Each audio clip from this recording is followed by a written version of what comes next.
on that, being able to send in documents, please, any documents, any information that you would like to send through the clerk.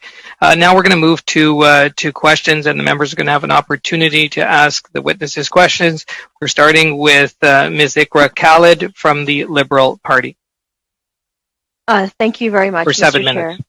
Chair. Thank you very much, Mr. Chair, and I thank all of the witnesses here for your very compelling testimony. I would like to start by giving Ms. Switch the opportunity to finish her narrative of the events that Ms. Ojigo also highlighted as well. Ms. Switch, take your time, but I hope that you'll leave me some time to ask some follow-up questions. Just in your remarks, also, if you can address the Cybercrime Act in Nigeria and its impact on your advocacy in the online space as well. So please go ahead, Ms. Switch. Okay, so just to quickly round that up, so like you said, I can leave you some time. We were able to sort of hold our ground, and then the military left after a commandant came, and we got his name. I think they must have, we just guessed they must have found out that there were a lot of people that were watching what was going on. But 45 or 50 minutes later, the police came and did the same thing and actually killed people. So that's just to wrap it up as quickly as possible. With regards to cybercrime in Nigeria, I think that's if I understand your question. Yes, it's a problem. It is a problem. And just like I said when I started speaking, that we've got something about Nigerians. We're very hardworking, and we have this survival, instinct at every level. There's this desperate need to survive, and not excusing that act because it is criminal, But all I'm saying is something led to something, and there's not enough sensitization. There's not enough education, for people to understand what they can use their skills for actually. So it's a broad scope. It's something that needs to be addressed for intelligent people in Nigeria who don't use it for anything but to do criminal things online. Just to address that, yeah. Thank you. And Ms. Switch, if you can identify and highlight for us, what has your life been like since that fateful day, and how you are doing after that fact? I've been on the move because it was 2 days after my live. The first threat came in. I thought it was a joke. I sincerely thought it was a joke. I was on my way home, because I had been on the street for 2 days straight. But just as I was leaving, because some of my colleagues in the same industry as I am tried to come get me out of the hospital, I was sort of vouching for one of the boys that we took in there. He was shot in the neck by a policeman.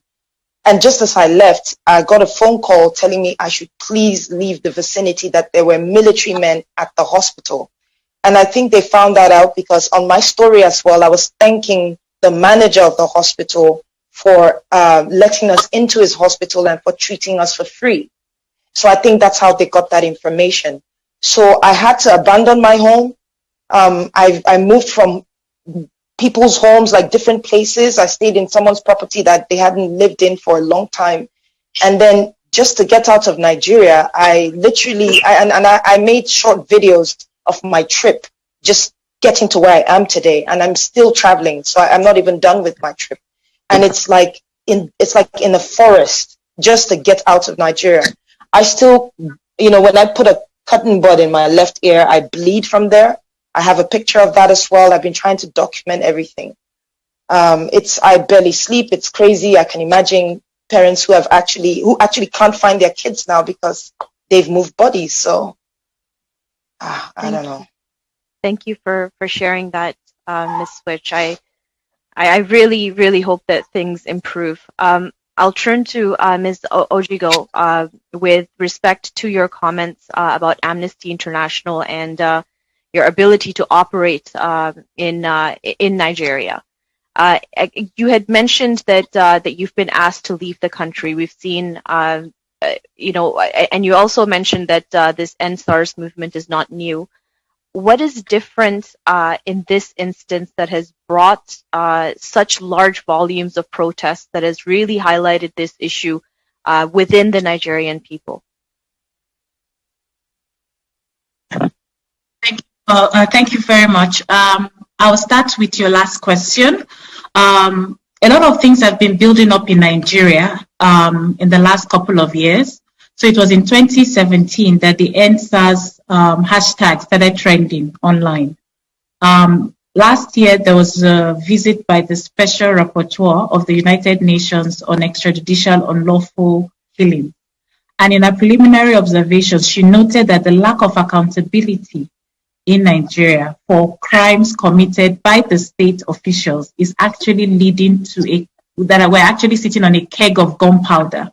So the early warning signs have been there for a pretty long time, and it's kind of like peaked, showing that the government needed to address this issue. If people complain, you need to ensure that justice is served.